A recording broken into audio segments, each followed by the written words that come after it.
ऊपर है, वीर केसरी छत्रसाल तुम कटिबुद्ध हो और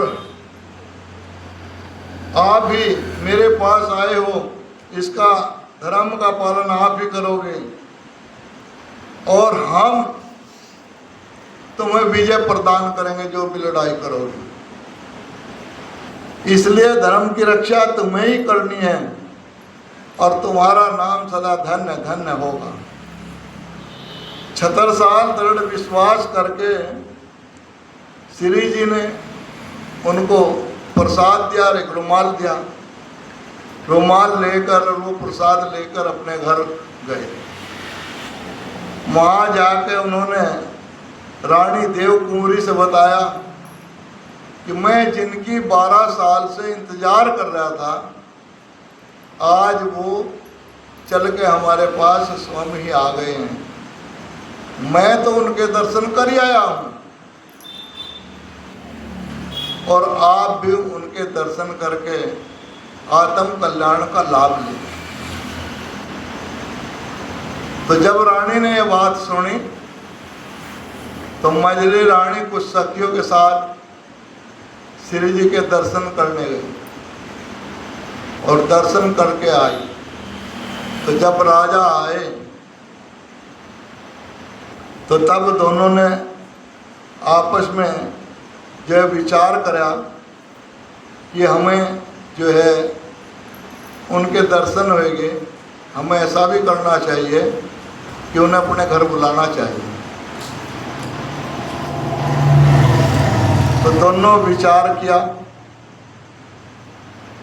तो उसी समय क्या हुआ कि अफगान खान जो है सेना लेकर आ गया और उसने उसके राज्य को घेर लिया। ये बुलाने की तैयारी थी, राज्य घिर गया। जब राज्य घिर गया तो क्या करें, गुप्तचर ने आकर सूचना दी कि जो है अफगान खान जो है सेना लेकर आ गया और चारों तरफ से घेर लिया है।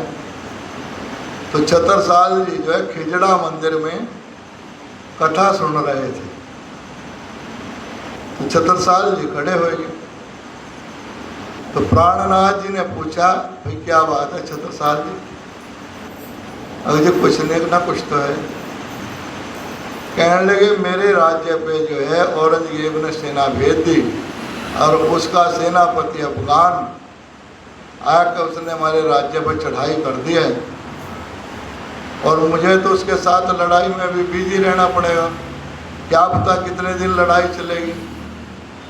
और मैं तो ये निवेदन करना चाहता हूँ कि आप भी कहीं सुरक्षित स्थान पर चले जाएं। तब प्राणनाथ जी ने कहा मुझे इस दिन का ही तो इंतजार था कि वो लड़ाई करने आ जा। तो वो आ ही गया, अब तुम मेरे पास आ जाओ। तो छत्रसाल जी को अपने पास बुला लिया और बुला के एक रुमाल उठाया। अब तुम लड़ने किस तलवार से जाओगे, वो तलवार मुझे दिखाओ। तो वो तलवार छत्रसाल जी ने निकाल के प्राणनाथ जी को दे दी। उस छत्रसाल की तलवार पर महामती प्राणनाथ जी ने अपनी दृष्टि डाली और वो एक चमत्कारिक तलवार बन गई।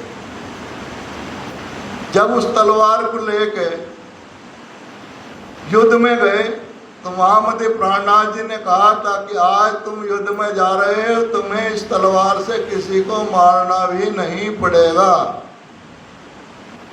पर वहां जाकर ऐसा चमत्कार होगा कि सारी सेना स्वयं ही मर जाएगी। जब तलवार लेके गए और वहां जाकर उसकी सेना पर हमला करा तो वो जो तलवार थी वो 22 हाथ लंबी हो जाती है। पुस्तक में ऐसा लिखा। तो बोलो श्री प्राणनाथ प्यारे की। उस तलवार की चमक इतनी थी कि दुश्मन को अपने आदमी ही दुश्मन नजर आने लगे। तो अफगान की सेना आपस में ही लड़के मर गई। छत्रसाल जी को तो तलवार चलानी ही नहीं पड़ी।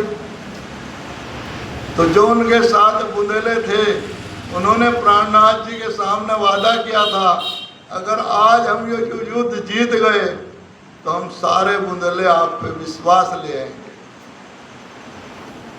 तो सारी सेना मारी गई और कुछ बची, कुछ सेना भाग गई। जब सेना भाग गई, वो महामती प्राणनाथ जी के पास आए और उन्होंने कहा, जी आज ऐसा सही हुआ कि अब तुम्हारी कहीं भी हार नहीं होगी, पर ये धर्म का डंका जो है तुम्हारे सिरी बंधना में तलवार नहीं उठा सकता।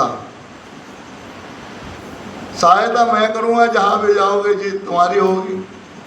तो जब छत्रसाल को ये पता लग गया कि जीत हमारी होनी, तो फिर तो छोटे छोटे राज्य थे, अपने उस पर चढ़ाई करनी शुरू कर दी और बस सब हार जाते थे कि धर्म का प्रचार भी होगा और साथ में हम अपना राज्य भी छुटा लेंगे। अपना राज्य भी छुटाना शुरू कर दिया। तो इसी बीच जैसे ही घर आए, रानी ने कहा, अब तो तुम वहाँ से जो है सेब अफगान से जो है जीत के घर आ गए हो, तो अब तो हमें श्री जी को अपने घर लाकर उनका स्वागत करना चाहिए, उनका जो है मतलब उत्सव मनाना चाहिए। तो उन्होंने कहा, हाँ मेरी भी ऐसी इच्छा है। तो तब छत्रसाल, देवकरण, बलदीवान,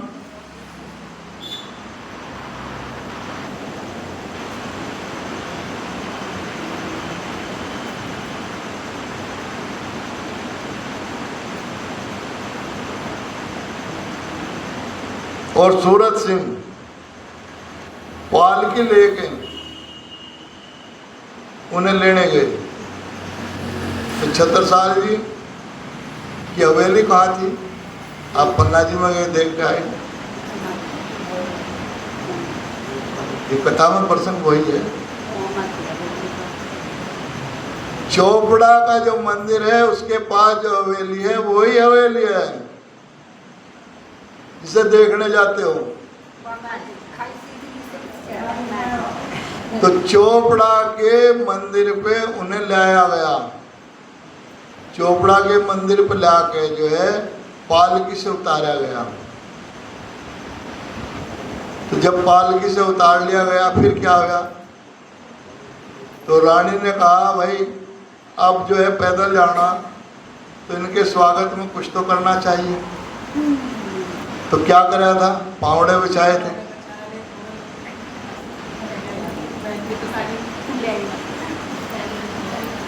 तो भाई तैयार हो जाओ, फिर चौड़ा की हवेली आने वाली।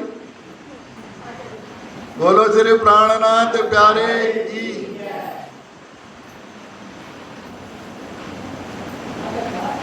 तो सबसे पहले सारे खड़े हो जाओ, फूल बरसाइए जब बताओगे राज्य।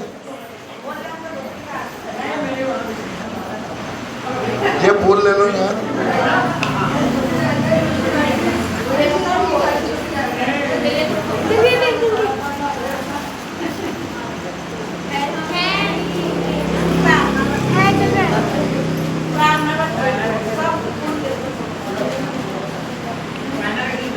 तो सबसे पहले रानी ने दिल में भाव लिया और क्या काम करा कि अपनी साड़ी पावड़ों के लिए बिछा दी।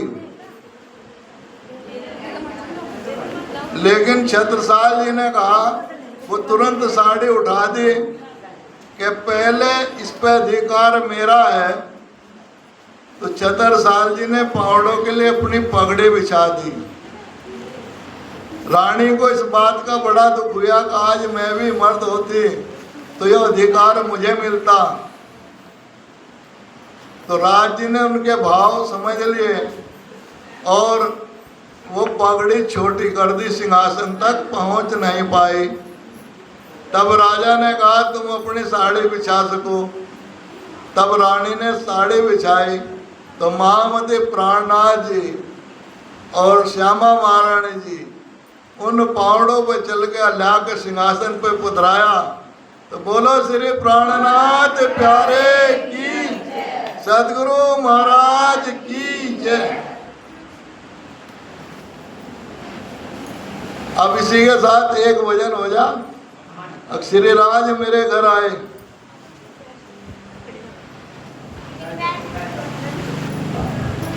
Gracias.